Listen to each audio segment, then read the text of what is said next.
Hey, this is David, and one of the things I want to do with the launch of my new website is to look at a topic from a couple of different perspectives, to introduce it and then look at it from a couple of different perspectives. And the topic that I want to begin with is the millennial generation.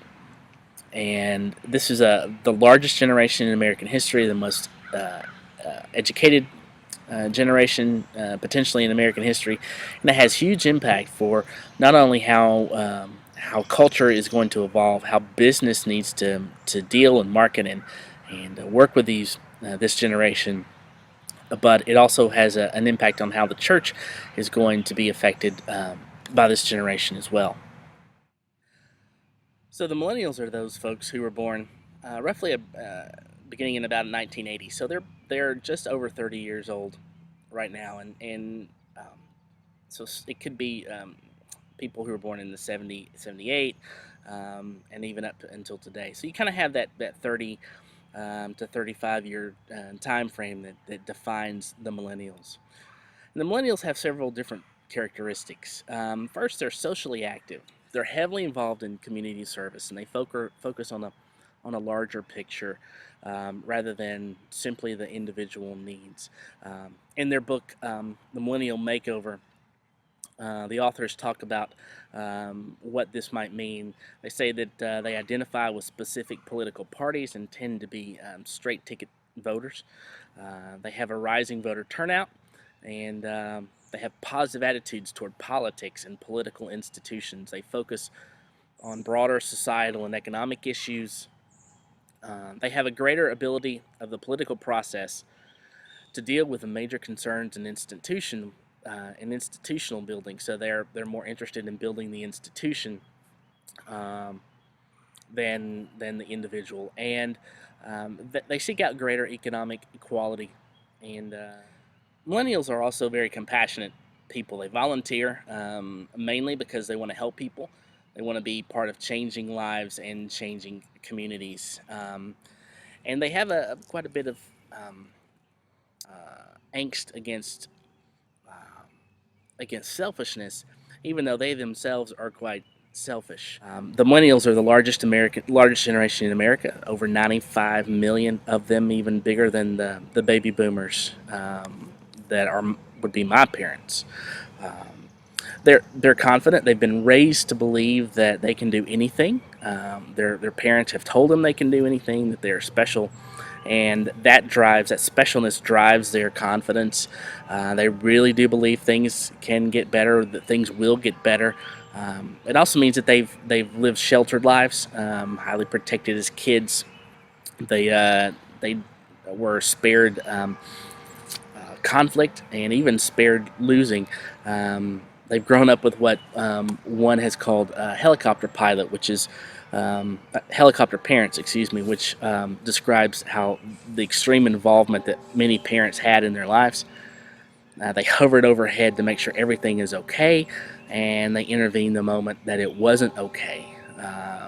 They tended not to let their kids fail. Uh, they're team oriented, and they were raised in an environment that was emphasized teamwork, and because of that, they like working in groups. They prefer a sense of unity and collaboration over competition.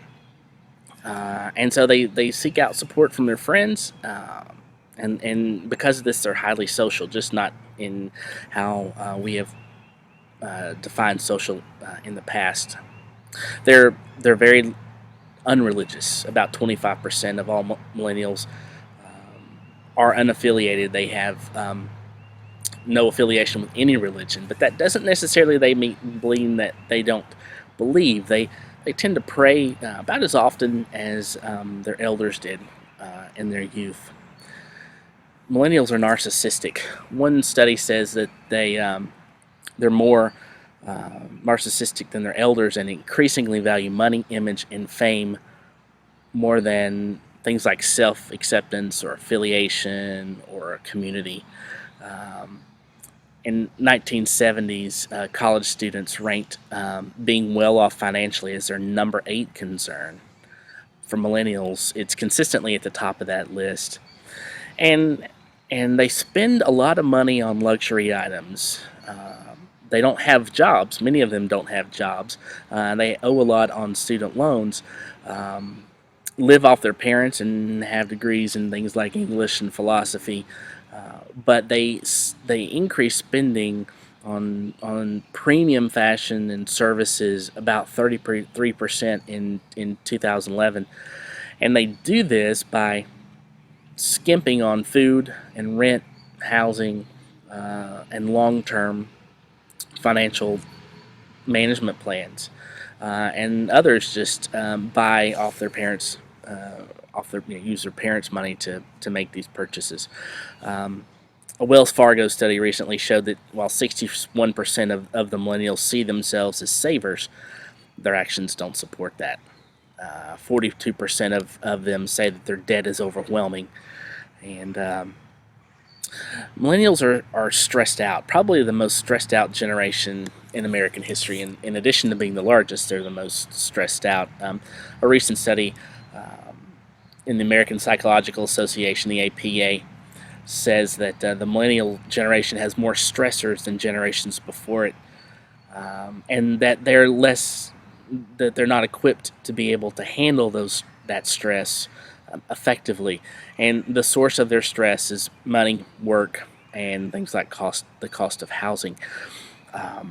They are more likely to play video games or get online when they're stressed, which is why we still have the popularity of online games. And they were also more likely to smoke or to drink alcohol in response to stress than other generations, with the exception of Gen X, which would be my generation. Finally, the millennials are very well educated. They're on track to become the most educated generation in American history. 19% of millennials have a college degree compared to 35% of Gen X, according to a 2010 Pew Research poll. But 40% of the millennials are still in school, still in college. And of those who are college age but not in school, 30% say they plan to go back and get their degree. And this is kind of perpetuated by their continuance in graduate school as well. They almost have to continue to go to school to deal with the student loan debt that they have. As long as they're in school, they don't have to start paying back those student loans. So that's another reason for that. And in a couple other videos, I'm going to talk about how some of these ideas impact how we look at religion and look at faith and in our churches, and then how we look at that in the business world, and then what that could potentially look like down the road in culture. Thanks for joining me. Check back again for more podcasts, and I look forward to spending some time with you in the future. Have a great